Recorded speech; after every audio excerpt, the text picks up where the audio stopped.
السلام علیکم، آپ دیکھ رہے ہیں FCN نیوز۔ بڑھتے ہیں آج کی اہم خبروں کی طرف۔ باردانے کی تقسیم، گندم کا کم ریٹ اور عدم خریداری کے خلاف مرکزی کسان اتحاد کی ہنگامی پریس کانفرنس۔ 29 اپریل کو ملک بھر کے کسانوں کا اسلام آباد کی طرف مارچ کا اعلان۔ مزید جانتے حکیم شمول نذیر سے۔ جی بالکل، مرکزی چیئرمین آل پاکستان کسان اتحاد رو طارق اشفاق نے کہا ہے کہ دنیا میں پاکستان واحد ملک ہے جہاں کسانوں کا سب سے زیادہ استحصال ہو رہا ہے۔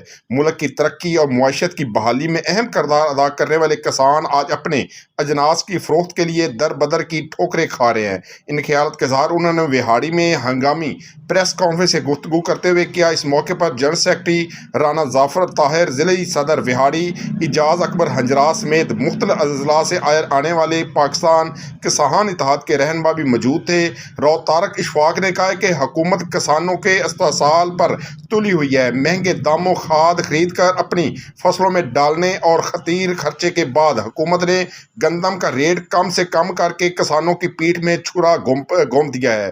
باردانہ کی فراہمی میں بھی نہیں کی جا رہی۔